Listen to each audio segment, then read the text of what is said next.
Bonjour Laurent, Bonjour. merci d'avoir accepté d'échanger avec moi sur le thème de l'emploi, de l'activité dans notre pays. Je sais que c'est un sujet qui te passionne, moi aussi. Et il me semble que dans cette campagne législative, c'est important qu'on aborde ces sujets. C'est vrai qu'on parle beaucoup de pouvoir d'achat, des problématiques de santé, des problématiques extérieures. Et le sujet de l'emploi semblait passer un petit peu en deuxième rideau, alors que ça reste un sujet vraiment important pour notre pays. Certes, on voit une diminution du taux de chômage, mais néanmoins, beaucoup d'entreprises, en particulier, ont la peine à recruter. Donc il y a un vrai sujet de l'emploi dans notre pays, et y compris dans les années à venir. Donc je voudrais avoir déjà ton sentiment général sur la question. Comment tu vois la situation aujourd'hui en matière d'emploi dans notre pays? Tout d'abord, merci pour cette invitation à débattre. C'est intéressant que de pouvoir échanger et donc même sur le constat, qu'est-ce qu'on constate en matière d'emploi. Bon, d'abord, ce qui me semble important, c'est que certes, le taux de chômage baisse, mais dans la baisse du chômage, il y a une polarisation des situations.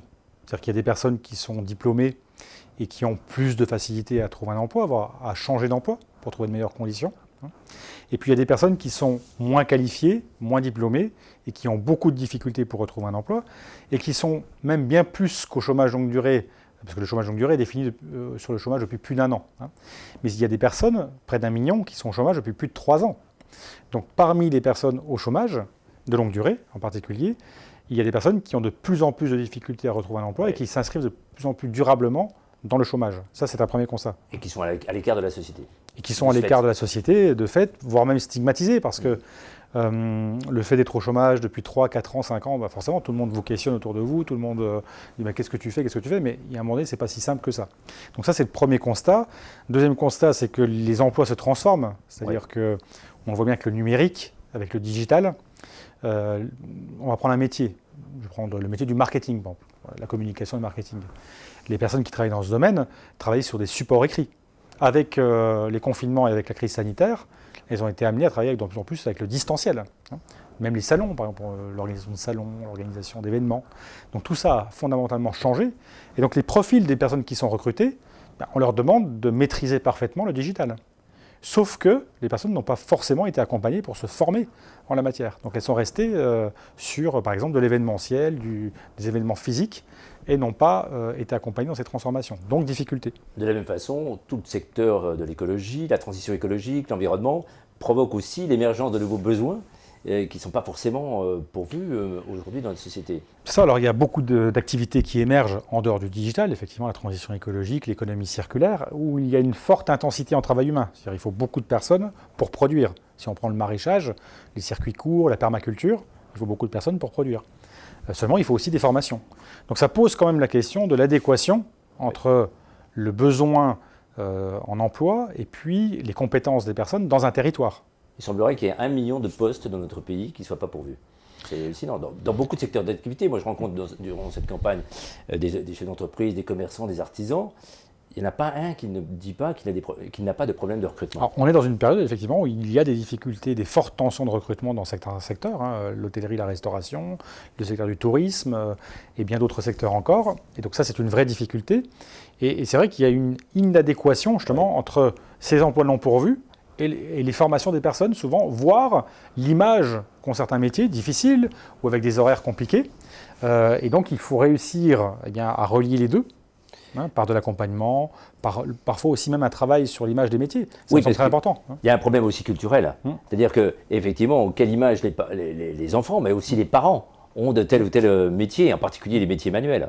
Oui, les métiers manuels. L'artisanat, bien sûr, est un grand employeur en France, mais tout le secteur du BTP, du bâtiment, des travaux publics, voilà, ce sont des métiers aussi, oui, qui peuvent être difficiles. Et il faut qu'il y ait une meilleure reconnaissance, je ne dirais pas que des citoyens, mais aussi des pouvoirs publics. Oui, alors comment tu vois les choses par rapport à ça, les solutions? Moi, je pense vraiment que, d'abord, je l'ai dit, il y a le changement d'image, il y a le changement de culture, et il y a aussi développer les formations au plus près du terrain pour les personnes, et relier justement des parcours qui permettent d'apprendre en travaillant. C'est-à-dire que je pense qu'on a conçu beaucoup en France la formation comme je me forme dans une salle, je suis formé, et après je peux travailler. eh bien, je pense qu'il faut développer toutes les modalités qui permettent d'apprendre en travaillant. Complètement d'accord. Ça, avec c'est toi. vraiment un point important. Complètement d'accord avec toi. Je pense aussi, en complément, qu'il est important de changer l'image, effectivement, de certains métiers et qu'il y a un travail à faire avec les entreprises, avec les fédérations professionnelles, pour qu'en particulier les jeunes puissent aller parler, les jeunes qui sont employés, qui ont aujourd'hui, notamment dans les métiers manuels, de vraies carrières, avec des niveaux de rémunération tout à fait intéressants, mais des images de métiers qui sont aujourd'hui pas valorisées. Donc je pense qu'il y a un travail à faire en amont avec les entreprises, avec les fédérations professionnelles, pour que ces jeunes qui sont en emploi, à le parler à d'autres jeunes, démontrent tout l'intérêt de s'engager dans telle ou telle filière, plutôt que des filières générales, par exemple, qui débouchent sur aucune perspective professionnelle aujourd'hui. Ça, oui, c'est un vrai sujet. Il y a donc toujours cette adéquation entre orientation, emploi, formation. Et puis je dirais aussi, bon, il y a la question de l'employabilité, mais il y a la question aussi de l'employeurabilité. C'est-à-dire, quand on est employeur, on a l'image de quelqu'un qu'on veut recruter, voilà, qui va être dans tel cadre et tel... Bon. Ce qui est important aussi, c'est de s'adapter à certaines situations. C'est-à-dire qu'il faut aussi pouvoir prendre en compte, il y a une diversité chez les personnes, des parcours. Nous sommes en France, on raisonne beaucoup par le CV en France, contrairement dans les pays anglo-saxons. On est plus sur l'expérience, finalement, les compétences, expériences. Hein. Mais en France, il faut avoir fait 10 ans dans le même métier pour être crédible quelque part. Hein. Et je pense que les parcours différenciés des personnes qui viennent d'un métier, qui vont travailler dans un autre métier, c'est aussi intéressant, parce que ce qui compte, c'est l'appétence, c'est la volonté, c'est l'effort aussi. Voilà, et ça, c'est... Par ailleurs, moi, dans cette ligne, Laurent, moi, il y a quelque chose qui, je pense, sur lequel il faut retravailler, c'est la question de l'apprentissage, l'alternance. Globalement, c'est une voie, on le sait, très performante. C'est le cas dans un certain nombre de pays européens et ça se développe aussi en France, mais avec un certain nombre de contraintes.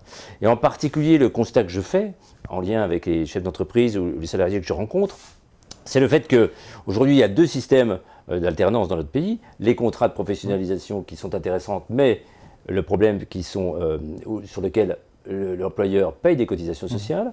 Et puis l'autre formule, c'est le contrat d'apprentissage, une formule aussi très intéressante, sauf qu'elle est limitée, alors où l'employeur ne paye pas de cotisation, mais qui est limitée à 30 ans. Et je pense qu'il y a un vrai problème, et je pense qu'on pourrait proposer, en tout cas moi je le souhaite, un modèle unique d'alternance tout au long de la vie, qui soit véritablement exonéré de cotisations sociales, pour que, comme tu le dis, qu'il puisse y avoir une adaptation d'un certain nombre de personnes à de nouveaux besoins, et avec des formules intéressantes pour l'employeur à travers cet apprentissage tout au long de la vie. Mais en tout cas, on pourrait... Tu en penses quoi? Moi, je pense qu'on pourrait expérimenter ce type de modalité, parce que ce qui fait peur souvent dans notre pays, c'est quand on dit, voilà, il y a différents contrats, on va les regrouper, etc. Tout de suite, on rentre dans un débat conceptuel. Chacun va défendre son histoire, sa culture, sa façon de voir. Bon. Et je pense que si on se disait, tiens, on va tester dans une région, par exemple, oui. Pourquoi pas dans l'autre région, en Bourgogne-Franche-Comté, mais de tester cette solution que tu proposes, par une loi d'expérimentation par exemple, en se disant voilà, on teste cette solution dans plusieurs régions, on regarde dans 3 ans, 5 ans, ou peut-être avant, en fonction du temps qu'il faut pour le mettre en œuvre, quels résultats cela produit, qu'est-ce qu'on peut corriger pour ensuite pouvoir l'étendre et en faire une solution et un principe pour chacun. Je suis comme toi, moi je suis convaincu que les solutions centralisées aujourd'hui ont prouvé qu'elles étaient souvent d'échec. En revanche, l'expérimentation qui part des territoires. Alors justement, partant des territoires, je suis très intéressé, tu le sais, depuis un moment, sur le mouvement que tu as lancé sur Territoire zéro chômeur de longue durée. Est-ce que tu peux nous en réexpliquer le principe? D'abord, merci d'en parler parce qu'en ce moment on mène une campagne de plaidoyer auprès de tous les candidats aux élections législatives. Et donc tu es le premier à m'avoir invité en Côte d'Or et je te remercie. Donc on essaie de convaincre justement les candidats que cette idée est intéressante pour lutter contre le chômage longue durée. Ce n'est pas la seule solution. Il y a les acteurs de l'insertion par exemple qui apportent des solutions. Il y a des entreprises qui construisent des solutions innovantes et Territoire zéro chômage longue durée, c'est une solution intéressante. Pourquoi? Parce que d'abord on prend le coût du chômage longue durée. En France, le coût du chômage longue durée, c'est un peu plus de 43 milliards d'euros pour l'État et les collectivités territoriales. C'est ce qu'on a évalué avec des associations comme ATD Quart Monde ou d'autres acteurs aussi qui ont fait des évaluations. Et on s'est dit, si on prend une part de cet argent, le coût du chômage, et qu'on le mobilise pour créer des emplois sur des activités qui n'existent pas dans les territoires, donc qui n'entrent pas en concurrence. Oui, ça c'est un point important. Ça c'est important. Il ne s'agit pas de détruire un emploi existant, parce que ce serait une concurrence déloyale. Et donc, on s'est dit, voilà, on peut le faire, et donc on l'a effectivement testé. Aujourd'hui, dans 21 territoires en France, il y a une expérimentation. Et ça marche. Et ça marche. On a créé des entreprises dans chacun des territoires qui embauchent les personnes en contrat à durée indéterminée, qui étaient en moyenne au chômage depuis 4 ans et demi pour celles qui ont été embauchées. Donc on voit bien que ce chômage, il s'installe finalement, qui pour 25% sont en situation de handicap, dans les salariés qui ont été embauchés. Et donc ils produisent des activités nouvelles, recyclerie, ressourcerie, maraîchage, des activités des conciergeries de territoire, des activités en tout cas qui avaient disparu ou dont les besoins n'étaient pas satisfaits. Est-ce que tu crois, comme certains, que le plein emploi est une utopie réaliste? C'est-à-dire que derrière la question, c'est... Alors j'ai présidé pendant un petit moment, plusieurs années, la commission locale d'insertion de l'agglomération dijonnaise, où on était chargé de suivre les demandeurs, dans un premier temps de RMI, puis de RSA. Et c'est vrai qu'on se rend compte aussi qu'il y a un certain nombre de chômeurs de longue durée, bénéficiaires du RSA, qui aujourd'hui ont des problématiques psychologiques, voire de santé mentale, pour certains d'entre eux. Et la question, c'est comment on les mène vers le retour à l'emploi, vers le chemin pour l'emploi, ou l'activité en tout cas. Donc nous, il y avait une proposition qui a été faite que les bénéficiaires du RSA puissent être incités à avoir un niveau d'activité. Comment tu vois les choses par rapport à cette proposition? Oui, c'est un débat qui est très polémique, parce que forcément, il y a des cultures différentes aussi sur le sujet. Moi, j'ai ma propre histoire aussi politique. Moi, je pense que sur cette question de l'accompagnement des personnes les plus éloignées de l'emploi, et exclu, moi je parle plutôt du volontariat, c'est-à-dire de mobiliser les personnes pour qu'elles soient volontaires et qu'elles s'inscrivent dans une dynamique. Bon, voilà. C'est un débat aussi philosophique, mais qui est très intéressant, parce que je ne pense pas qu'il y ait... on peut pas... il faut en discuter. Et c'est important parce qu'il y a des positions différentes et elles sont intéressantes à aborder. Après, je crois que la solution qui est importante aussi à mobiliser, c'est-à-dire qu'il y a plein de choses qui existent, il y a plein de dispositifs. Or, il y a beaucoup de personnes qui sont dans le non-recours, non pas parce qu'elles ne veulent pas, mais d'abord, elles ne savent pas. Elles ne savent pas. Elles ne savent pas. Oui. Elles ne savent pas où s'adresser. On part du principe que tout le monde sait se servir de l'outil numérique. Or, il y a ce qu'on appelle l'électronisme, c'est-à-dire l'incapacité des personnes à utiliser les services même publics sur Internet. Et ça, c'est un vrai sujet. Et il y en a beaucoup. Donc il faut un accompagnement humain. Mais le problème de l'accompagnement humain, c'est que ça coûte de l'argent. Parce que mobiliser des personnes qui accompagnent, des personnes qui vont écouter, des personnes qui vont prendre en compte l'autre, ça, c'est un coût. Et c'est assez compliqué. Les départements sont aussi justement sous contrainte aujourd'hui du fait qu'il y a de plus en plus de dépenses sociales et de difficultés à gérer. D'où ton idée, effectivement, de territoire. Oui, de se dire, oui, il y a un coût, de toute façon. Il y a des coûts cachés, il y a des coûts qui peuvent être évités, il y a des coûts qu'on peut mobiliser pour en faire des opportunités, finalement. Et c'est un peu l'idée. D'ailleurs, c'est une idée qui a rassemblé autant la gauche que la droite, puisque la loi a été votée à l'unanimité à l'Assemblée nationale en 2016. Elle a été votée à nouveau en 2020. Et moi-même, quand j'étais député, j'étais allé voir Gilles Carrez, député des Républicains, à l'époque, en lui présentant l'idée.